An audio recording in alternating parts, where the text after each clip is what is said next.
Welcome to Fluent Daily, the English listening channel for advanced learners at B2 and C1 level. Every episode features a rich, flowing conversation in natural English on a topic that is genuinely worth thinking about: history, psychology, science, philosophy, and more. There are no simplified sentences here, no slow speech, no vocabulary drills. Just real English spoken naturally on ideas that matter. This is Fluent Daily. Let's get into it. Today we have a great story, so let's get started right now.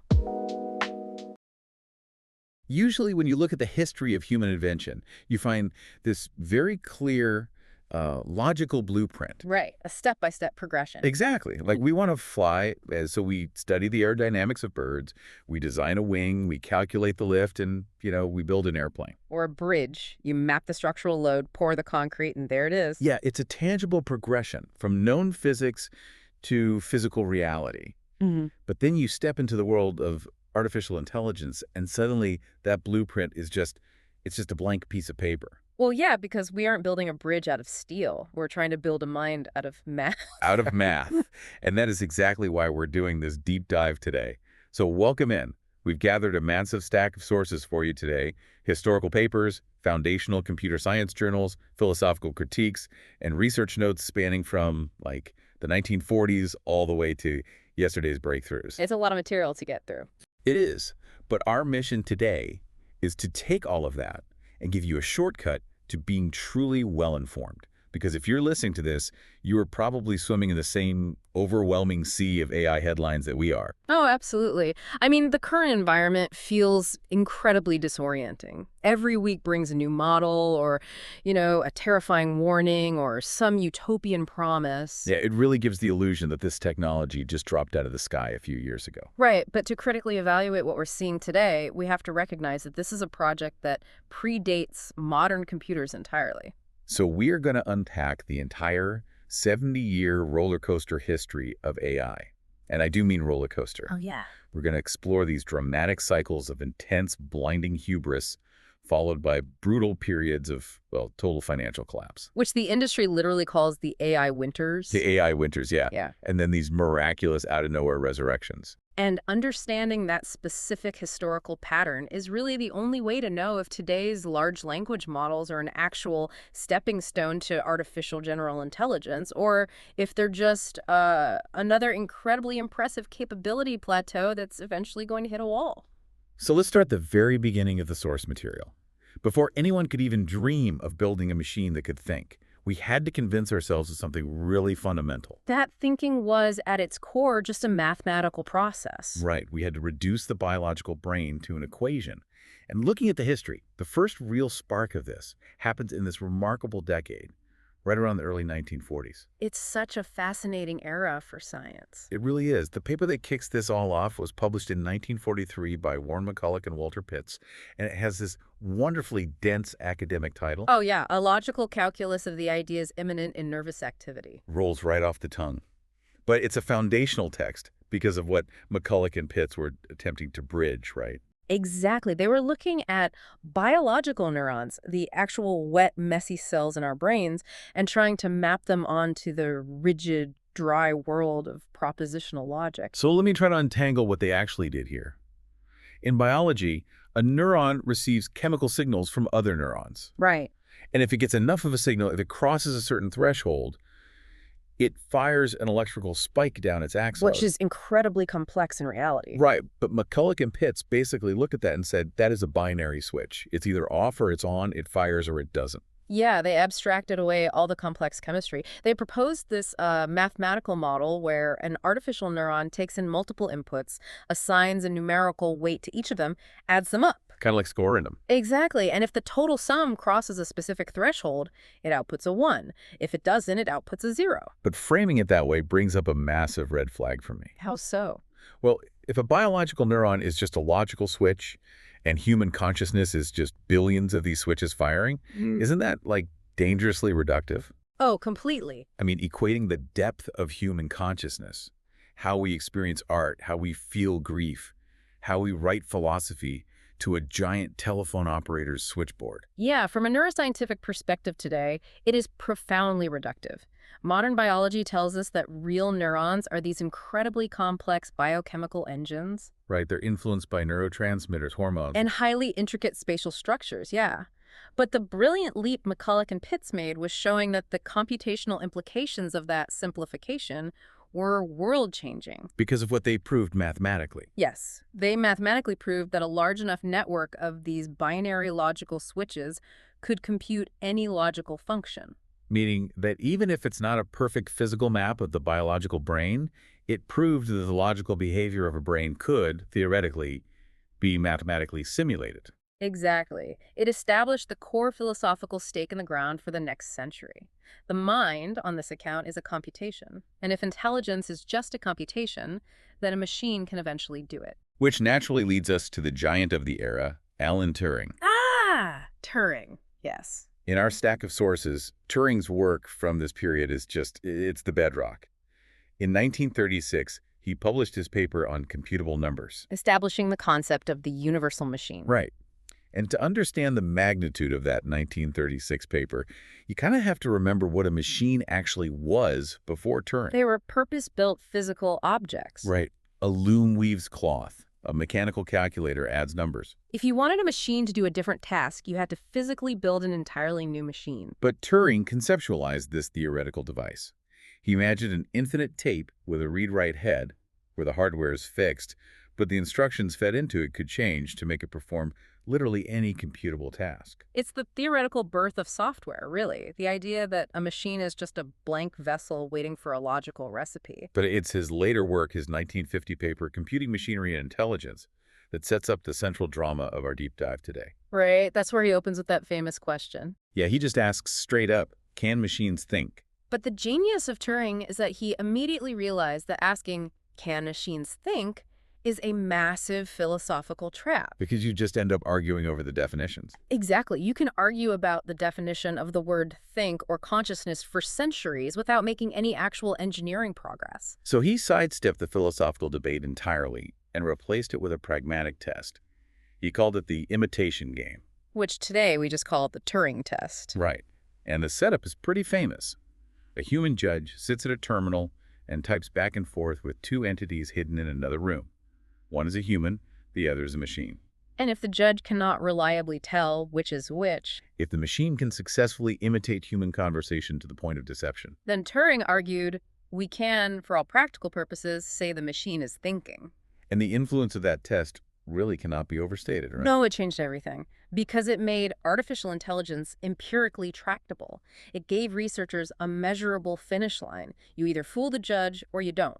But looking at it from our vantage point today, the flaw in that test seems pretty glaring. The simulation problem. Yeah. It measures the simulation of thinking, not the actual cognitive process of thinking. Right. Like, if I write a computer program that just uses a massive database of pre-written scripts to mimic a human conversational tech, it might fool a judge. But it's not actually thinking, it's just acting. It's a parlor trick. Exactly. Yeah. It's the difference between someone genuinely understanding the French language Yeah. and someone who just memorized a phonetic phrase book well enough to order a croissant. What's fascinating here is that you've hit on the exact tension that has haunted the field for 70 years.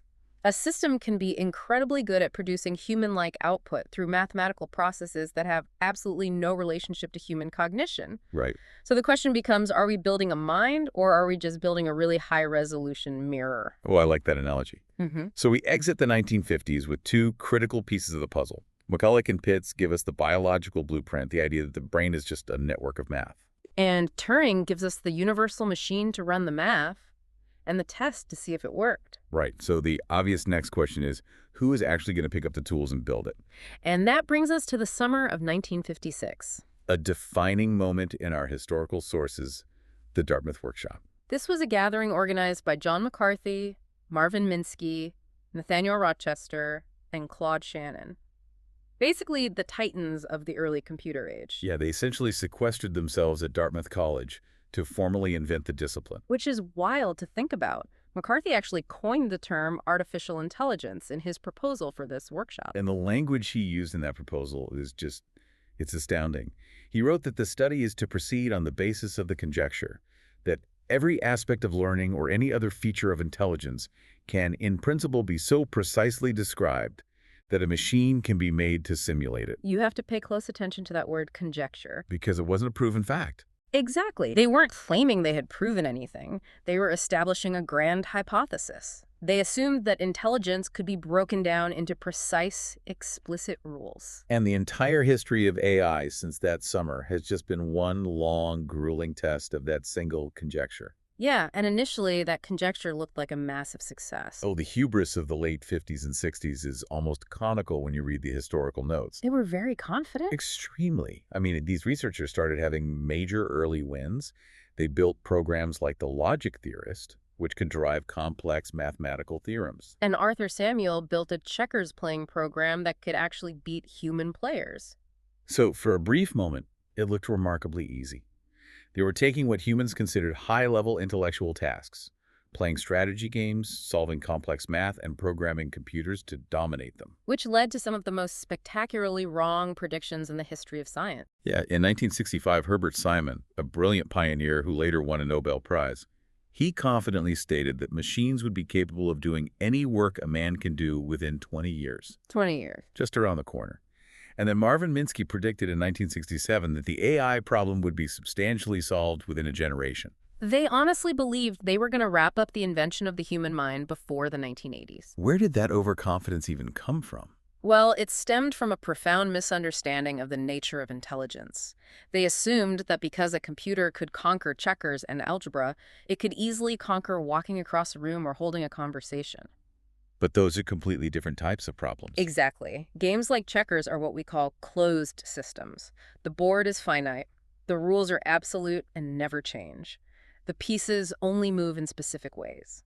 The real world, on the other hand, is infinitely complex, it's constantly changing, and it is full of ambiguity. And the optimism of the 1960s crashed incredibly hard into that messy reality. Which brings us to the first major philosophical roadblock in our sources. Right. As the systems that solved closed logical games failed to generalize to open-world problems, the field faced a severe reckoning. Because they were trying to program rules for everything. But you simply cannot write an explicit rule for every possible ambiguous scenario in human life. There was a philosopher who saw this fatal flaw from a mile away, wasn't there? Yes, Hubert Dreyfus. Right. In 1972, he published this scathing critique titled, "What Computers Can't Do." And he wasn't a computer scientist writing code. No, he was coming at this from a phenomenological perspective. He was drawing heavily on philosophers like Martin Heidegger and Maurice Merleau-Ponty. Which probably didn't endear him to the math guys. Not at all. But Dreyfus's core argument was devastating to the early AI pioneers. He argued that human intelligence is fundamentally embodied and contextual. Embodied meaning we're physical beings moving through a physical world. Exactly. A massive amount of our intelligence relies on tacit knowledge, things we know how to do, but cannot explicitly explain through rules. I think of it like the difference between knowing the physics of how a bicycle stays upright versus the embodied physical knowledge of actually riding one. That's a perfect analogy. Like, you could hand me a 1,000-page manual detailing the exact gyroscopic physics and steering angles of a bicycle, but I can't read that manual and instantly know how to balance. Right, your body just has to feel it. Yeah, it's tacit knowledge. That captures Dreyfus's point perfectly. Or think about understanding a sarcastic joke, or, navigating a crowded sidewalk without bumping into anyone. You aren't consciously calculating geometry or physics in real time. No, you're relying on a lifetime of embodied contextual experience. Dreyfus argued that the symbolic AI of the 1960s, which tried to strip all that messy context away and reduce the world to abstract logical symbols, would inevitably fail. Because real-world knowledge is irreducibly contextual. Exactly. And it's no surprise the computer science community at the time largely left him out of the room. They completely dismissed him. But the irony is, looking back at the sources today, Dreyfus was incredibly prescient. His diagnosis of exactly why their approach would hit a wall was spot on. And that wall didn't just hurt their academic pride. It triggered a total collapse in funding. Right. The first AI winter. Let's talk about the Lighthill report. So in 1973, the UK released this comprehensive evaluation of the grand promises made during the Dartmouth era versus the actual underwhelming results. The Lighthill report. And it essentially concluded that AI had failed to deliver on its promises. which triggered a massive withdrawal of government and academic funding. It just dried up. For an ambitious graduate student in the mid-1970s, studying artificial intelligence was suddenly a terrible career move. To survive, the field had to retreat. They abandoned the grand dream of building a general intelligence that could navigate the whole world and instead focused on hyper-narrow, highly specific domains. This became the era of expert systems. And the logic there was a significant compromise. Like, if we can't build a machine that understands the whole world, let's build a machine that perfectly understands one tiny sliver of it. They tried to manually encode the explicit, rule-based knowledge of human experts into software.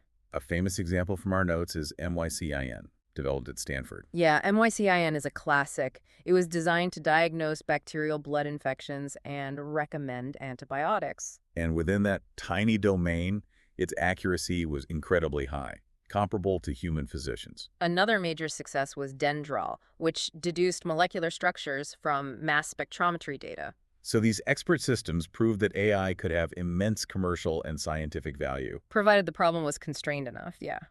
But reading through the mechanics of how these systems worked, they sound like a logistical nightmare. They were very brittle. Building an expert system is like trying to write a flawless instruction manual for every single possible event in the universe using massive if-then decision trees. Exactly. If the patient has a fever, then check blood pressure. If blood pressure is high, then... It works beautifully if you are in a tiny, locked room where the only possible event is a specific bacterial infection. But the absolute second you step outside that room, the manual is useless. Right. If the patient has a cold, or if they lie about their symptoms, or if the thermometer is broken, MYCIN has zero common sense to fall back on. The fatal limitation was a problem of scaling. Manual rule encoding simply does not scale. You can pay a team of doctors and programmers to write down every rule for bacterial infections. But you cannot write down the explicit rules for how to have a normal human conversation. Or how to recognize a cat in a photograph. The combinatorial explosion of possibilities is too vast. And because of that severe bottleneck, the immense promise of expert systems eventually collapsed under its own weight. Leading directly to the second AI winter in the late 1980s. More broken promises, more funding cuts. But this is where the history takes a fascinating turn. The rebellion. Yes. While the mainstream AI community was failing at writing manual top-down rules, a rebellious faction, almost an underground movement within the field, was working on an entirely different approach. They were looking back at McCulloch and Pitts, right? Exactly. They wanted to build systems that didn't need explicit rules at all. They wanted systems that could learn from the bottom up. We are entering the connectionist revolution. This is the transition that sets up the modern world. In 1986, there is a landmark paper in our sources by David Rumelhart, Jeffrey Hinton, and Ronald Williams. It's titled, Learning Representations by Backpropagating Errors. We have to spend some time unpacking this because backpropagation is the mathematical engine driving almost everything we use today. Let's do it. To understand backpropagation, we first need to visualize the architecture they were working with. Right. Instead of writing if-then rules, imagine a network of artificial neurons. But importantly, this network has multiple layers. Okay, multiple layers. You have an input layer where the data enters, an output layer where the final guess is made, and in between you have several hidden layers of neurons. Let's use an analogy to make those hidden layers concrete. Let's say we want this neural network to recognize a picture of a dog. Okay, good example. We feed the raw pixels of the image into the input layer. But the network doesn't instantly know what a dog is. It has to abstract the information. Right, so maybe that first hidden layer just looks for simple edges and lines. And then the second hidden layer takes those edges and combines them to recognize simple shapes, like circles or triangles. And the third hidden layer combines those shapes to recognize complex parts, like an ear or a snout. Until the final output layer looks at all those parts and shouts, dog. That is exactly how deep neural networks build hierarchical representations. But the critical question in 1986 was, how do you actually train the network to do that? Because when you first build it, it doesn't know anything. Exactly. When you first build this network, the connections between all those neurons are completely random. If you show it a picture of a dog, the signal passes through the layers, and it outputs a completely random guess. It might say, that's a car. Which is obviously wrong. Right. So how does it fix itself? You measure the error. How mathematically far off was the guess car from the reality dog? Backpropagation is the elegant mathematical method of taking that error and propagating it backward through the entire network, adjusting the connection weights between every single neuron. Oh, I see. So it evaluates its mistake and then reaches back through the layers and tweaks millions of tiny mathematical dials, just a fraction of a percent. Exactly. So the next time it sees those exact pixels, it is microscopically more likely to output dog. And the technical term for how it tweaks those dials is gradient descent, right? Yes. Imagine a blindfolded hiker trying to find the bottom of a valley. The hiker feels the slope of the ground with their feet and takes a step downhill. Backpropagation calculates the slope of the error, the gradient, and adjusts the weights to take a step toward minimizing that error. You run this process millions of times with massive data sets, and the network slowly learns to represent incredibly complex patterns without you ever explicitly programming a single rule.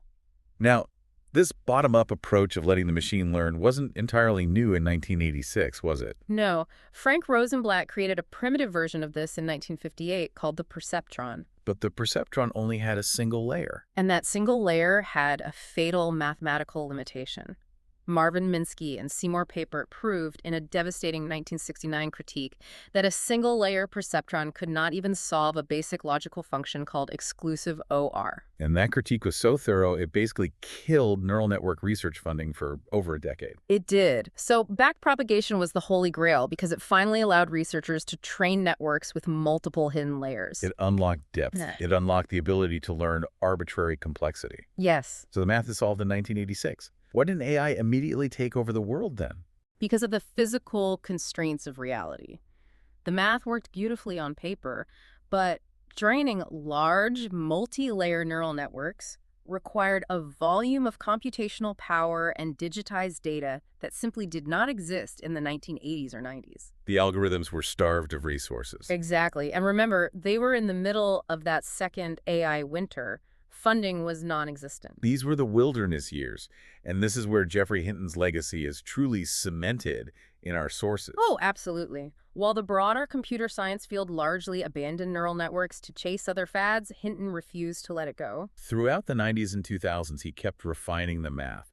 He worked on restricted Boltzmann machines, deep belief networks, and a crucial concept called dropout regularization. Dropout regularization is a perfect example of his ingenuity. How does that work? Well, when training a complex network, neurons can sometimes co-adapt too much and memorize the training data rather than learning general patterns. Like students just memorizing the test answers instead of learning the subject. Perfect analogy. So Hinton's solution was to randomly drop out or turn off a percentage of the neurons during training. Oh, wow.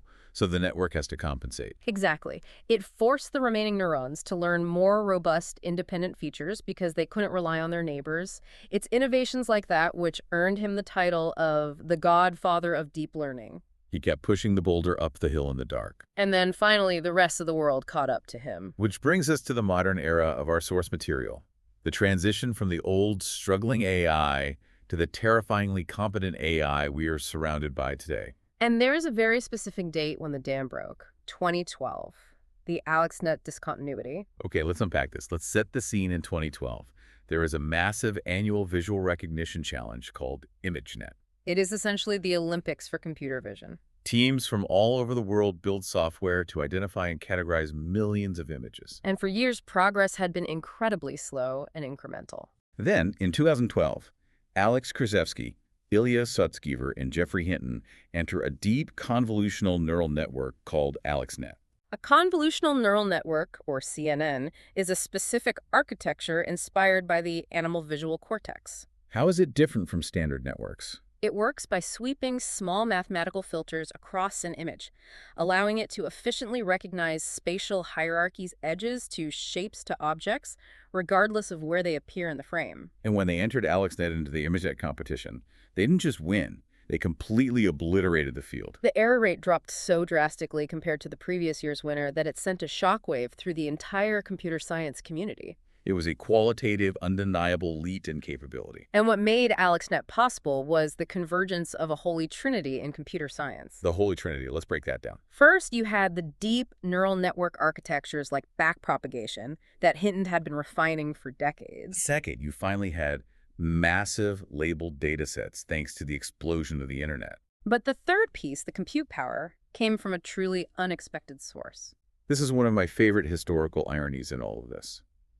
The massive computing power required to train these neural networks didn't come from some top-secret government supercomputer project. No, it came from teenagers playing video games. It's incredible. For years, the gaming industry had been pouring billions of dollars into developing GPUs, graphics processing units. Because to render a high-definition video game, a computer has to calculate the position and lighting of millions of polygons on a screen 60 times a second. That requires doing massive amounts of simple matrix multiplication in parallel. And it turns out, the math required to render a hyper-realistic explosion in a video game is structurally identical to the matrix multiplication required to push data through a massive neural network. So gamers inadvertently funded and built the exact hardware architecture needed to birth modern AI. Once you combine Hinton's algorithms, internet-scale data, and GPU hardware, the scale changed everything. After 2012, the floodgates opened. Researchers applied deep learning to everything. They applied recurrent neural networks, specifically long short-term memory architectures, to speech recognition and translation, and suddenly, those systems became genuinely useful for the first time in history. And the timeline of breakthroughs just started accelerating wildly. In 2016, we get the AlphaGo moment. Oh, AlphaGo. That was a milestone. DeepMind builds an AI to play Go, the ancient board game, which is, and this is important, infinitely more complex than chess in terms of possible board states. And AlphaGo defeats Lee Sedol, the world champion. The mechanics of how AlphaGo won are crucial to understand, because it didn't just memorize past games, did it? No, it used a combination of deep reinforcement learning, basically playing millions of games against itself to learn the value of different board positions and Monte Carlo tree search. Break down Monte Carlo tree search for us. How does the machine actually navigate the game? Imagine standing at the entrance of a massive branching maze. You can't see the exit. Monte Carlo tree search is like having the ability to instantly send out thousands of tiny scouts down different paths. Okay, scouts. They run down the branches randomly until they hit a dead end or find a path through. The scouts report back, and you use that data to decide which branch is statistically the most likely to lead to success. So AlphaGo evaluates the board, simulates thousands of possible future sequences of play, and chooses the move that maximizes its probability of winning. Exactly. And the computer science community thought a machine beating a human at Go was at least a decade away. AlphaGo proved that in the era of deep learning, capabilities were compounding faster than even the experts could forecast. But the real watershed moment for the large language models we are interacting with today came a year later, in 2017. Right. Google publishes a paper with one of the most famous titles in recent history. Attention is all you need. Authored by Vaswani and a team of researchers at Google, this paper introduced the transformer architecture. It fundamentally revolutionized how machines process language. To appreciate the transformer, we have to look at what it replaced. Right, the older models. Before 2017, if an AI model was trying to read and translate text, it used recurrent neural networks. These architectures process data sequentially. They had to read a sentence word by word, in strict order. And if it was reading a long paragraph, by the time it got to the end, it suffered from a vanishing gradient problem. It essentially forgot the context of the first sentence. It couldn't handle long-range dependencies. So how did the transformer solve that bottleneck? Through the mechanism explicitly named in the title, self-attention. Self-attention. Instead of processing the text sequentially through a bottleneck, the transformer architecture ingests the entire sequence of text at once. It takes it all in simultaneously. Yes. It mathematically weighs the relevance or the attention of every single word in relation to every other word simultaneously. The analogy I use to understand this is the difference between reading a book through a tiny pinhole versus taking in a large painting. That's a great way to look at it. With the old models, you were sliding a pinhole across the text, only seeing one word at a time. The transformer steps back and looks at the entire painting at once, immediately understanding how the shadow in the bottom left corner relates to the light source in the top right. And that holistic processing allows it to perfectly resolve context. It can see how a pronoun at the very end of a massive document relates to a specific noun introduced on page 1. It completely solved the long-range dependency problem. And more importantly, because it processes everything simultaneously, the architecture is highly parallelizable. It scales beautifully across thousands of GPUs. The transformer is the direct architectural parent of GPT-3, GPT-4, Claude, and every massive language model dominating the headlines today. And the capabilities of these models represent a genuine discontinuity from everything we've talked about so far. We're watching them generate fluent poetry, write complex, functional software code, ace bar exams, and carry on highly nuanced extended dialogue. Which brings us back to the ghost of Alan Turing and the core debate happening right now. Are these models thinking, or are they just simulating? Given the history of the field, the constant pendulum swing between overclaiming and underclaiming, it is completely predictable that public perception is currently fractured into two massive distortions. Let's talk about those. The first distortion is anthropomorphism.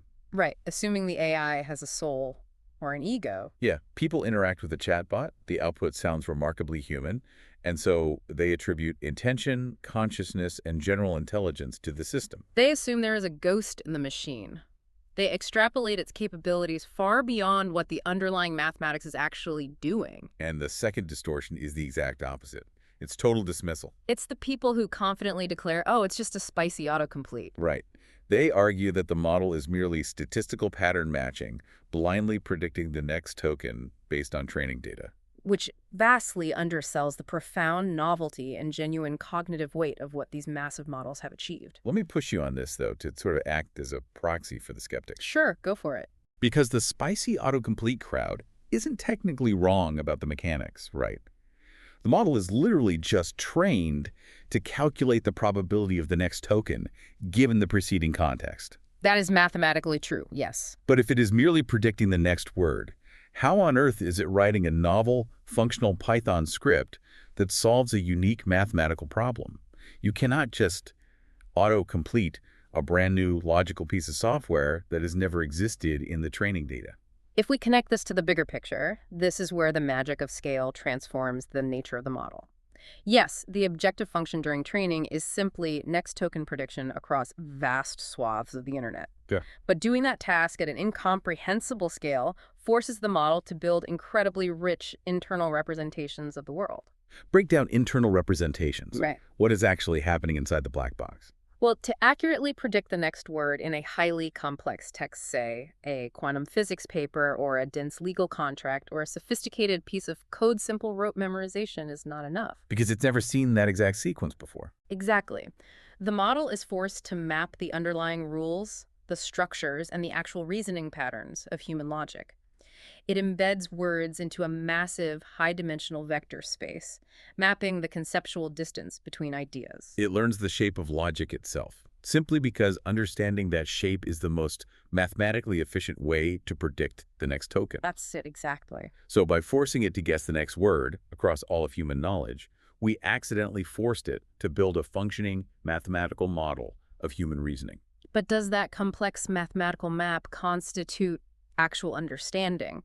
Or is it just functionally simulating understanding while mechanistically being something completely alien? That is the open question, dividing the leading cognitive scientists and philosophers today. We do not have a consensus. We know it works, but we do not fully agree on what it means to understand. Which is simultaneously exhilarating and terrifying. Sure. But regardless of the philosophical debate, the practical capabilities are undeniable.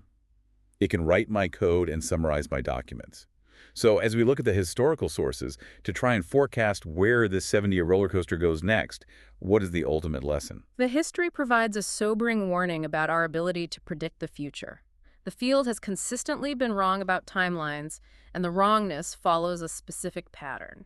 We vastly overestimate how quickly specific capabilities will arrive. Remember the Dartmouth pioneers thinking they would solve AI in a generation? Right. But we drastically underestimate how incredibly transformative those capabilities will be once they finally do arrive. We thought AlphaGo was a decade away, and it arrived tomorrow. The sheer unexpected fluency of the modern transformer models caught even their own creators off guard.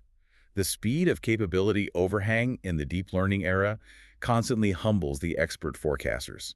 Because of that unpredictability, the serious researchers and policymakers aren't focused on science fiction scenarios. You do not need a conscious Terminator-style superintelligence to face massive, society-altering challenges. So what are the real threats we should be looking at? The focus is on two real near-term threats that are entirely achievable with current non-conscious AI techniques. The first is alignment. Alignment. The massive challenge of ensuring that increasingly capable AI systems pursue goals that actually benefit humanity. Yes, a highly capable optimization process doesn't need to be malicious or hateful to destroy us. It just needs to be indifferent to human welfare while relentlessly pursuing a poorly specified goal. The classic thought experiment here is the paperclip maximizer, right? That's the one. If you give an advanced AI the sole objective of maximizing paperclip production and you don't perfectly align it with human survival, it might conclude that humans are made of atoms that could be better used for paperclips. Or that humans might try to turn it off and start the paperclip production. Exactly. It sounds absurd, but the thought experiment highlights the immense technical difficulty of explicitly specifying nuanced human values to an alien optimization process. The second near-term threat we see in the literature is economic disruption. And this is the one driving immediate anxiety for a lot of people. We are watching cognitive and creative labor being automated at a scale and speed that might outpace the economy's historical capacity to retrain and reabsorb that workforce. We aren't just automating physical assembly lines anymore. We are automating reasoning. And that reality is driving a massive, unavoidable cultural shift. The vocabulary of artificial intelligence is no longer confined to academic papers. It is a live cultural phenomenon. Words that used to be hyper-niche, nerd speak, machine learning, neural networks, backpropagation, generative AI, alignment, AGI. Even technical terms like hallucination, meaning a model generating a confident but false output, or prompt engineering, these words are everywhere. They're becoming mandatory professional literacy. It feels very analogous to the mid-1990s. Well, if you were a professional in 1996, and you actively refused to understand what a web browser, an email, or a URL was, you were severely limiting your future. That's a great point. Fluency with AI concepts is rapidly becoming a baseline component of professional competence across almost every industry. If you don't understand the vocabulary, you cannot participate in the critical decisions about how these systems are integrated into your life. Exactly. So as we wrap up this deep dive into 70 years of AI history, I want to thank you, the listener, for coming along on this journey. It's been a long ride. It really has. Our goal is to show you that understanding the long cycles of history, the blinding hubris, the devastating crashes, and the massive unexpected breakthroughs is the absolute best armor you can wear against the daily hype cycle. We are stepping into completely uncharted territory, but we arrived here on a very specific historical path. And if there's one final thought to leave you with, it connects directly back to where we started in 1950. Alan Turing. Right? Turing judged machine intelligence by how well it could trick us into thinking it was human. The Turing test set human-like as the ultimate gold standard for intelligence. Imitate our human logic perfectly, and you win the game. But look at the trajectory we just explored. For decades, the greatest minds in computer science tried to force computers to be intelligent by manually programming them with rigid, top-down, human-like rules. And it failed. It resulted in the AI winters. The real, world-changing breakthrough only happened when we stopped writing the rules ourselves. When we unleashed massive scale and backpropagation and let high-dimensional neural networks learn their own complex patterns from the data. Patterns that are so complex and high-dimensional, we can't even fully read the internal representations. Which means that true advanced artificial intelligence won't look, sound, or think like a human at all. Right. Our 70-year obsession with the Turing test, our desire for the machine to act exactly like us, has blinded us to a profound realization. We are not building a mechanical human. We are building an entirely alien form of reasoning. We set out to build a predictable bridge, and we ended up growing something we barely understand. We leave you with that thought to chew on. Thanks for diving deep with us.